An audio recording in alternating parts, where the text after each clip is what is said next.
Praise the Lord friends. இன்றைக்கும் நான் என்னோடய லைஃப்பில் நடந்த சில சாட்சிகளை ஷேர் பண்ண விரும்புகிறேன் ஃப்ரெண்ட்ஸ். நான் வந்துட்டு மேரேஜுக்கு அப்புறம் 97ல் எங்களுக்கு மேரேஜ் ஆச்சு. அதுக்கப்புறம் நாங்கள் சென்னையில் ஒரு இடத்துல குடியிருந்தோம்.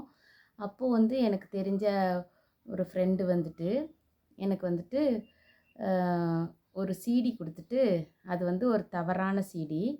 ஆனால் அதை நம்மளுக்கு தான் மேரேஜ் ஆயிடுச்சுல, நம்ம சில காரியங்களெல்லாம் தெரிஞ்சுக்கலாம் அப்படின்னு சொல்லிட்டு அதை கொடுத்தாங்க. எனக்கு அதில் ரொம்ப ஒரு இது இல்லைனாலும், உடன்பாடு இல்லைனாலும் சரி அவங்க சொல்கிறாங்களே அப்படின்றதுக்காக அது அப்படியே அரைக்குறையாக ஓட ஓட வச்சுட்டு நான் அதை பார்த்துட்டேன். ஆனால் கொஞ்சம் பார்த்துட்டேன். அப்புறம் எனக்கு அதுக்கப்புறம் மனசு சரியில்லாமல் போயிடுச்சு. என்னடா இப்படி நம்ம ஏதோ ஒன்று செய்யக்கூடாதது ஒன்று செஞ்சிட்டோமே அப்படி சொல்லிட்டு எனக்கு ரொம்ப மனசு வருத்தமாக இருந்துச்சு ஃப்ரெண்ட்ஸு. இப்போ ஆண்டவர் யார் நான் அது பார்க்கும்போது ரூமில் தனியாக பார்த்தேன். அது யாருக்கும் தெரியாது, ஹஸ்பண்டுக்கு கூட தெரியாது. ஆனால் ஆண்டவர் நம்மளை 24/7 பார்த்துட்டே இருக்கிறாங்க ஃப்ரெண்ட்ஸ். அன்னைக்கு நான் மனசு சரியில்லாமலே 2-3 நாளாக இருக்குது. சர்ச்சுக்கு போயிட்டுருக்கோம். நாங்கள் சென்னையில் பாஸ்டர் ஜேம்ஸ் சந்தோஷம் அவங்களோட சர்ச்சுக்கு போயிட்டுருந்தோம். அப்போது அந்த வாரம் நாங்கள் போகும்போது எப்பயுமே நிறைய நேரத்தில் நாங்கள் ப்ரேயர் பண்ணி முடிச்சதுக்கப்புறம், ப்ரேயர்லாம் முடிஞ்சதுக்கப்புறம், சர்வீஸ்லாம் முடிஞ்சதுக்கப்புறம் அவங்கள பார்த்து ப்ரேயர் பண்ணிவிட்டு வருவோம். அப்போ அவங்க எனக்கு மேலே தலையில் கை வச்சுட்டு ஒரு வார்த்தை சொன்னாங்க, "பார்க்காதீங்கம்மா" அப்படின்னு சொன்னாங்க. எனக்கு அது ரொம்ப மனசுக்கு கஷ்டமாயிடுச்சு. நான் ஆண்டவர்கிட்ட 3-4 நாள் கவலையோடு, "ஆண்டவரே மன்னிச்சிருங்கன்னு" சொல்லிட்டு ரொம்ப மன்னிப்பு கேட்டு அதை ஆண்டவரோட ரெக்கன்சைல் ஆகிறதுக்கு ரொம்ப நாள் எடுத்துச்சு ஃப்ரெண்ட்ஸ். நம்ம யாரும் பார்க்கல, யாரும் நம்மளை கேட்கல அப்படின்ட்டு நம்ம நினச்சிட்டு சில காரியம்லாம் செஞ்சிட்ருக்கோம். ஆனால் ஆண்டவர் நம்மளை 24/7 பார்த்துட்டே தான் இருக்கிறார் ஃப்ரெண்ட்ஸு. அவருக்கு விரோதமான காரியங்களை நம்ம செய்கிறதுக்கு நம்ம யாரும் இல்லைன்னு செய்ய முடியாது. அவர் நிச்சயமாக நம்மளை பார்த்துட்டே இருக்கிறாரு. அதுக்கப்புறமா அடுத்த சாட்சி என்னென்னா, எனக்கு ஒரு ஃப்ரெண்டு இருந்தாங்க. அவங்க பேர் சாரா. அவங்களும் நானும் ரொம்ப க்ளோஸ் ஃப்ரெண்ட்ஸு. நாங்கள்லாம் ஒன்றா ஊழியம் செய்வோம். பெசன்ட் நகர் பீச்சுக்கெலாம் போய் நாங்கள் ட்ராக்ஸ்லாம் கொடுப்போம். அந்த மாதிரி ரொம்ப க்ளோஸ் ஃப்ரெண்டு. ஒரு டைமில் அவங்களுக்கு ஃபஸ்ட் பாய்க்கு அப்புறம் எனக்கு ஃபஸ்ட் கேர்ளுக்கு அப்புறம் அவங்களும் செகண்டாக கன்சீவ் ஆயிருந்தாங்க. எனக்கும் டேஸ் தள்ளி போயிருந்துச்சு. அப்போ ஆண்டவர் நான் ஆண்டவர்கிட்ட எப்பயுமே ப்ரேயர் பண்ணிகிட்டே இருப்பேன். வீட்டில் தான் இருந்தேன் அந்த டைம்லலாம், ஹவுஸ் ஒய்ஃப் தான். அதனால் நிறைய டைம் கிடைக்கும். நிறைய நேரம் ஆண்டவரோட ப்ரேயர் பண்ணிகிட்டே இருப்பேன். அப்போது ஒரு நாள் நைட்டு ட்ரீமில் எனக்கு ஒரு ட்ரீம் வருது. அவங்க டேபிள் போட்டு சாப்பிட்றாங்க. நான் போய் நாப்கின் எடுக்கிறேன். இந்த ட்ரீம் பார்த்தோம். அப்போது ஒரு 60 டேஸ் அந்த மாதிரி இருக்கும். அந்த மாதிரி பார்க்குறேன் நான். அப்போ 2 பேருமே சரி, ஒரு டாக்டர், நல்ல டாக்டர் இருக்கிறாங்க, நான் ஏற்கனவே பார்த்த டாக்டர், அவங்கள்ட்டே கன்சல்ட் பண்ணலாம் அப்படின்னு சொல்லிட்டு அவங்க பேசினாங்க. நாங்கள் 2 பேருமே சரி டாக்டர்கிட்ட போகலாம் அப்படின்னு சொல்லிட்டு போனோம். டாக்டர் ஃபுல் செக்கிங் முடிச்சுட்டு அவங்களுக்கு ரிசல்ட் சொல்கிறாங்க. அவங்களுக்கு பேபி நல்லா இருக்குது, அந்த டேஸ்லாம் குடிச்சிட்டு எல்லாமே ஹெல்த்தியாக இருக்குது, நோ ப்ராப்ளம் அப்படி சொல்கிறாங்க. எனக்கு சொல்கிறாங்க, உங்களுக்கு டேஸ் தள்ளி ஆகிட்டுருக்கு, ஒரு கரு ஃபார்ம் ஆகிட்டுருக்கு. ஆனால் அதில் க்ரோத்தே இல்லை. அது வச்சுருந்தோன்னா நம்மளுக்கு நல்லதில்லை. அது நம்ம க்ளீன் பண்ணணும் அப்படின்னு சொல்லிட்டு சொல்லிட்டாங்க. அதே மாதிரி நான் ட்ரீமில் பார்த்த மாதிரி நான் நாப்கின் எடுக்கிறதாகட்டும், அவங்க சாப்பிட்றதாகட்டும் அப்படியே முடிஞ்சுது. அவங்களுக்கு அழகான கெவின் சொல்லிட்டு ஒரு பையன் பிறந்தான். எனக்கு நான் க்ளீன் பண்ணிவிட்டு வந்துட்டேன்.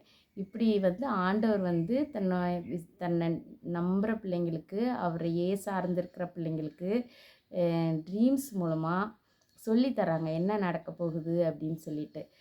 அதுக்கப்புறம் ஃப்ரெண்ட்ஸ், நாங்கள் அந்த வீட்டிலலாம் கொஞ்சம் அப்படியே மாறி மாறி போயிட்டு ஒரு வேளச்சேரிக்கு போக வேண்டிய ஒரு சூழ்நிலைமை வந்துச்சு. அப்புறம் வேளச்சேரியில் பாஸ்டர் ஐயாவோட ஸ்கூல் ஒன்று இருந்தது, ஜேம்ஸ் ஐயாவோட ஸ்கூலு. சரி அதுக்கு போகலாம், அங்கே ஒர்க் பண்ணலாம் அப்படின்னு சொல்லிட்டு நாங்கள் மூவ் ஆகும்போது ஃபஸ்ட்டு ஒரு ரெண்ட் ஹவுஸ்க்கு போய் இருந்தோம். அங்கே எப்படின்னா, அந்த ஹவுஸ்க்கு போனோடனே ஃபஸ்ட்டு நாள் நாங்கள் எல்லாமே செட் பண்ணிவிட்டு, திங்ஸ்லாம் ஓரளவுக்கு செட் பண்ணிவிட்டு நாங்கள் தூங்கலாம் அப்படின்னு நினைக்கிறப்ப எனக்கு வந்து ஆவியில் நல்லா தெரியுது. காக்கா மாதிரி கருப்பு கருப்பாக குட்டி குட்டியான உருவங்கள் அந்த ஹோமோட ஒரு கார்னரில் இருந்து அதுங்க குசு குசு குணு குணு குணுன்னு ஏதோ ஒரு மாதிரி பண்ணிட்டு டிஸ்டர்ப் ஆகிட்டே இருக்குதுங்க. அப்புறம் வந்து நான் என்னடா இது நம்மளுக்கு டிஃப்ரெண்ட்டாக ஃபீல் ஆகுறோமே அப்படி சொல்லிட்டு ஜெபம் பண்ணிவிட்டு நல்லா ப்ரேயர் பண்ணிவிட்டு அந்த டே தூங்கியாச்சு.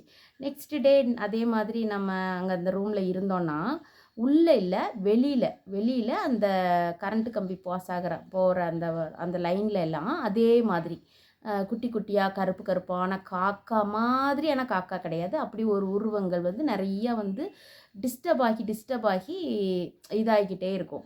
இது மாதிரி இருந்துச்சு. அப்போது இது மாதிரி ஒரு டெய்லி நாங்கள் ப்ரேயர்லேயே இருக்க second day, third day, fourth day இப்படி ப்ரேயரில் இருக்க அந்த டிஸ்டர்பன்ஸ் எல்லாமே மாறிடுச்சு. அப்புறம் நாங்கள் நார்மலாக இருக்க ஆரம்பிச்சிட்டோம். அப்புறம் வந்துட்டு 1 மந்த்து கழிச்சு ஒரு 1 மந்த் கழிச்சு செகண்ட் மந்த் அந்த மாதிரி வந்துட்டு அந்த ஹவுஸ் ஓனர் வந்து எங்ககிட்ட சொல்கிறாங்க, நீங்கள் வந்துட்டு இங்கே இருக்கிறதுனால எங்களுக்கு என்னாலும் வந்து பேசுகிற குலதெய்வம் வந்து வரமாட்டேங்குது. அதனால் நீங்கள் வந்து மாதத்துல 3 நாள் நீங்கள் வந்து உங்கள் ஃப்ரெண்ட்ஸ் வீட்டுக்கு எங்கேனா போய் வெளியில் தங்கியிருந்துட்டு நாங்கள் பூஜை பரிகாரம் எல்லாம் முடித்ததுக்கப்புறம் நீங்கள் வாங்க அப்படி சொல்கிறாங்க. அப்புறம் எங்களுக்கு ரொம்ப கஷ்டமாக இருந்துச்சு. நம்ம ரெண்ட் கொடுத்து வீட்டுக்கு இருக்கிறோம், நம்ம 3 டேஸ் நான் வெளியில் ஸ்டே பண்ணுறதுனா இவ்வளோ கஷ்டம் சொல்லிட்டு. ஆனால் அப்போது வந்து எங்களுக்கு பக்கத்தில் ஆசிரியனான்னு ஒரு அண்ணா இருந்தாங்க. அவங்களும் ஊழியக்காரங்க தான், மேஸ்திரி பண்ணிகிட்ருக்காங்க. அவங்க வீட்டில் போய் இருந்துட்டு அதுக்கப்புறம் நாங்கள் அவங்க அதெல்லாம் முடிச்சதுக்கப்புறம் வந்துட்டோம். ஆனால் ஒரு டைம் அப்படி பண்ணுறப்போ எங்களுக்கு ரொம்ப கஷ்டமாக ஃபீல் பண்ணனால உடனே நாங்கள் வேறு வீட்டுக்கு போயிடலாம், இங்கேயே நம்ம இருக்கணும் அப்படி சொல்லிட்டு காலி பண்ணிட்டோம் ஃப்ரெண்ட்ஸு. கடவுளோட பிள்ளைங்க எங்கே போனாலும் அந்த பிசாசின் கிரியைகள் வர்றதுக்கு ரொம்ப யோசிக்குது. கடவுளோட பிள்ளைங்களுக்கு கர்த்தர் வந்து காமிச்சு கொடுத்துட்றாரு, இதில் என்ன இருக்குது, என்ன கிரியைகள் இருக்குது, அது மாதிரியெல்லாம். ஆனால் நம்மளை வந்து அவங்க டிஸ்டர்ப் பண்ணலை. நம்ம இருக்கிறனால அந்த சாத்தானுடைய கூட்டங்கள் அவங்களே வர முடியாமல் ஆயிடுது. நம்மளோட கர்த்தர் எவ்வளோ வல்லமையுள்ள தேவனாக இருந்து வழி நடத்துகிறார் அப்படின்னு சொல்லி யோசித்து பார்க்கும்போது ரொம்ப ஆச்சரியமாக இருக்குது ஃப்ரெண்ட்ஸ். இந்த மாதிரி அந்த வீட்டில் இருக்கும்போது தான் வந்து சென்னையில் வந்து எர்த்குவேக் வந்துருச்சு. பயங்கரமான எர்த்குவேக்கு. எல்லாரும் வீட்டை விட்டு வெளியில் வந்துட்டாங்க அந்த நைட்டுக்கு. நான் கூட நினச்சேன், என்னடா பீரோ மட்டும் ஆடுதே, நீ ஆட்டுறியான்னு பார்த்துட்டு எங்கள் ஹஸ்பண்ட் கிட்ட கேட்டால் அவங்க நான் எங்கே இந்தப்பா உட்காண்ட்ருக்கேன்றாங்க. ஆனால் ஆடுது, ரொம்ப ஆடிட்டு அதுக்கப்புறம் ஸ்டாப் ஆயிடுச்சு.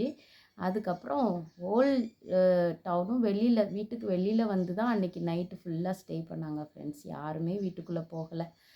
தைரியமாக வந்து நான், ஹஸ்பண்டு, எங்கள் குழந்த ஷைனி மட்டும்தான் அப்போ இருந்தா.